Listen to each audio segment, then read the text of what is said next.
However, Iger's views the Thunderbolts, which debuted last weekend to $76 million as the first and best example of the studio's new priority to make better movies, even if that means there are fewer of them.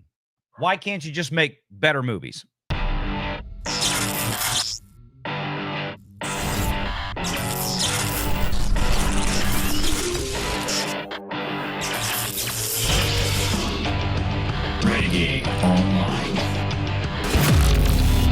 This came on the heels of a question about the frequency and the poor quality of recent Disney products. Notably poor quality of recent Disney products. And the excuse from Disney for the last few years now has been that they took their focus off of films and they put so much emphasis on Disney Plus that it caused the product to be it caused the quality of the product to fall apart, which of course is it's absolute trash. That's a nonsense excuse. Given the products that they have chosen to make, that's verifiably garbage. And I'll explain why in a minute. But let's just go ahead and look at this. Bob Iger says that Thunderbolts, or the new Avengers, whatever the hell they're calling themselves now, is the first and best example of Marvel's new movie strategy. We lost a little focus by making too much, says Bob. Where have we heard this excuse before? When Disney completely effed up Star Wars. We made too much too quickly, and we suffered for it. Remember, Disney didn't do a bad job of Star Wars. The quality of work that Disney did for Star Wars was exceptional in Disney's mind. They have no problems with what they produced. The quality, the storytelling, the cast, what they did to the fan base, the way they insulted them, what they did to Gina Carano for that matter. All of that was fine. They just did too damn much, too damn fast, right? That's what we were told. Which, of course, was trash. Absolute horse garbage. Because we know better. No, they peed all over their campfire. They peed in their cornflakes. And the Star Wars fans walked away. Same, too, was the problem with Marvel. They picked bad stories, bad characters, and bad writers and people to do the job that weren't qualified to do the job. And the job was to make stories, be they TV shows or movies, about, remember what Kevin Feige said, Phases 4 and 5 will be the most diverse and representative Marvel Cinematic Universe you've ever seen. And boy, has it been.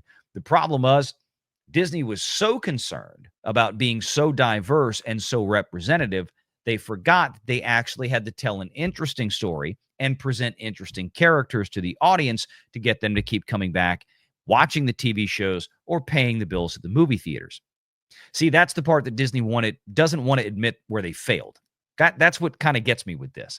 But this is the same stupid, typical Bob Iger bullshit excuse, is that, well, there's nothing wrong with what we made. We just made too much of it. And we exhausted audiences. No, that isn't what happened. Bob Iger admitted that the company's film slate has struggled in the post-pandemic time by focusing too much on quantity and not enough on quality. Again, okay, in a generic sense, maybe you could make that argument, but the problem is that they haven't made any really good movies or good television shows. Maybe you could find a couple of one or two in there that weren't distributed by Sony, Spider-Man No Way Home, or things that came over from Fox that people desperately wanted, whether it was Disney or not, Deadpool and Wolverine. Other than that, name me one bona fide success here. The MCU in particular hasn't restored its luster since the epic culmination of 2019 Avengers Endgame.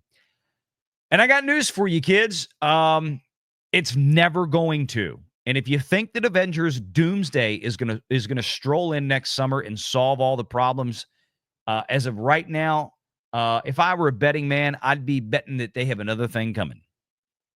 I really, really would. It is not you.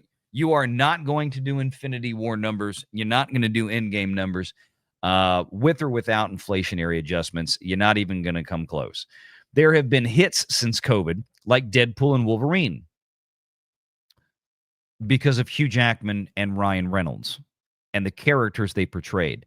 Nobody went to go see that movie because of the MCU. This is what Disney still doesn't understand and they refuse to acknowledge. Spider-Man No Way Home. Again, Spider-Man No Way Home is Spider-Man.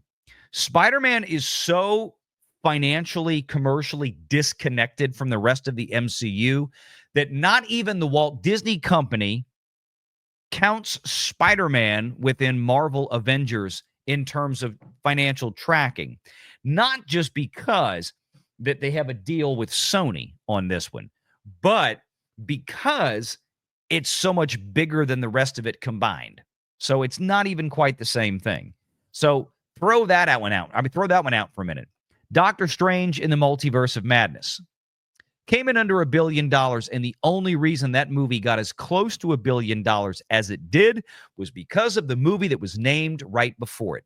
Spider-Man No Way Home was distributed by Sony. That was not really a Disney success. And Doctor Strange in the Multiverse of Madness certainly was made and distributed by Disney, but it only got a bleed over from Spider-Man No Way Home that came out about 4 months before it did. Had it not been for Spider-Man No Way Home, Doctor Strange in the Multiverse of Madness would have been lucky to probably see $500 or $600 million in the global box office, less than what the first movie made several years before. But the success here has been wildly inconsistent as tentpoles like tentpoles.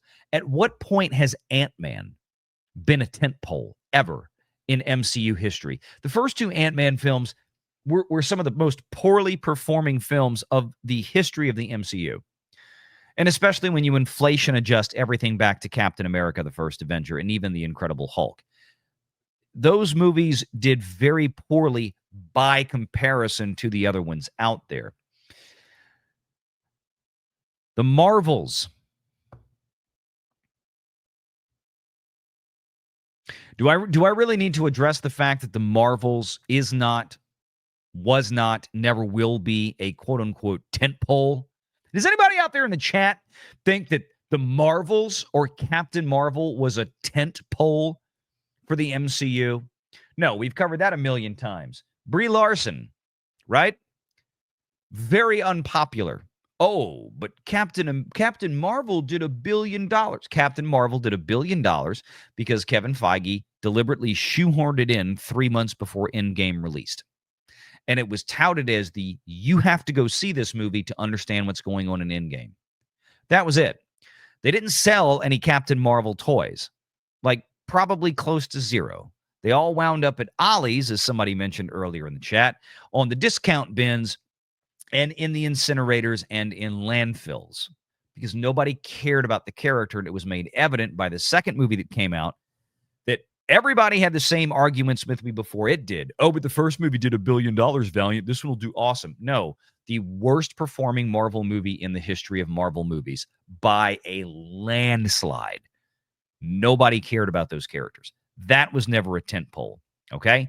Captain America Brave New World, or as we have come to call it, Captain Falcon DEI, as in diversity, equity, and inclusion, were among Disney's first comic book franchise installments to lose money since the MCU brought the superhero movies in vogue.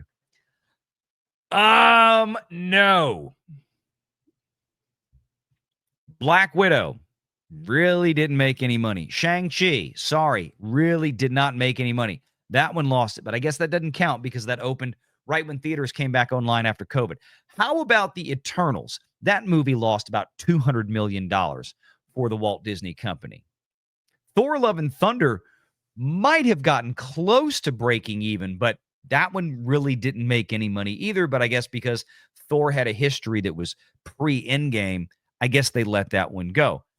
I mean, the list could continue to go on. Even Wakanda Forever, with its $800 million global take, Disney sunk an enormous amount of money into the marketing budget for that one, from what we heard. Basically pulling money from Strange World, shifting it over into Wakanda Forever. And Wakanda Forever, I don't even think pulled in, if memory serves, I've got to go back and look again, about half the audience for the original Black Panther. Why? The same reason that all these other things have failed or have been failing, because they keep gender swapping and race swapping characters that nobody asked them to do. Their audience is still overwhelmingly, demographically speaking, white and male. That's what you need to feed the audience. Disney decided to become more diverse and more representative, which in and of itself is just fine. But the problem is that they started taking characters like Captain America here, and instead of giving us Steve Rogers or Bucky, which would have been a character that had been set up for roughly almost 10 years to become the next Captain America, he was set to the side to give us Sam Wilson, Captain Falcon, or we call him Captain DEI. Because if you don't think that Disney chose him in that role to make a diversity play, then you're kidding yourselves. That was the sole reason of that happening. They did it in the comic books. Yeah, Disney comic books that Disney set up. That was part of it. Audiences got sick of the virtue signaling. This is what really killed the MCU. The laziness and the DEI departments, the Stories Matter group at Disney that destroyed a lot of this, in the same way that they have gone on to continuously destroy things like Star Wars with absolute dog trash, like The Acolyte and things like this. Some of the worst performing, most expensive shows that are being produced on television right now are the ones that nobody is watching, right? And yes, even shows that the audience who is watching it, like Andor, who say that it's really good, this is the damage that Disney has done. Don't blame the Star Wars fans. Don't blame the Marvel fans. Don't blame the normies out there for having become long ago detached from any type of interest in watching anything new from Disney, because the slop they've been putting out over the last few years has driven them to other better things to do with their time. However, the story continues.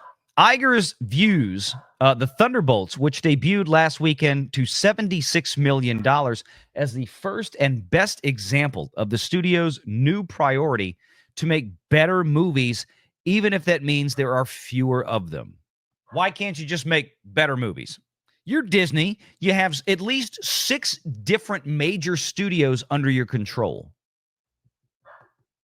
This wasn't a problem. Marvel was putting out 3 movies a year for at least, 4, 5, 6 years leading up to Infinity War and Avengers Endgame. They were putting out a movie oftentimes in the early spring, a summer movie, maybe 2 summer movies, even a fall movie. Some years we got 4 movies from Marvel. We never had these issues with audiences refusing to show up because the quality had fallen off, or they had selected virtue signaling DEI characters or something. They were putting out good stories that people wanted to go see. What happened? That excuse didn't exist 5 years ago. That excuse didn't exist 6, 7, 8, 9 years ago. But now all of a sudden in 2024, 2025, this is the end all be all. Is because we made too much too fast. Same thing we did with Star Wars. Who believes the Bob Iger lies at this point? I really want to know. I understand that the Hollywood shills out there, the ones that probably spent way too much time at Jeffrey Epstein parties, or on his plane or on his island. Maybe a lot of people at Disney, I have no idea. Maybe one of these days those files will come out, Pam Bondi, waiting on you. But I can understand the sycophants out there that are going to dance around this. But the Wall Street people are the ones that really, really frustrate me, because they seem to have absolutely no understanding of what's going on. And they just sit there and clap like a bunch of seals at earnings calls like today with this kind of thing and other things that we'll talk about tonight. And they refuse to look back at the last several years of history at Disney and put 2 and 2 together and come up with 4. That's your next assignment, analysts. Do math. That would be helpful. That would be very helpful. Make sure you're subscribed to Valiant Renegade and join us every Sunday at 6 p.m. Eastern for the live show.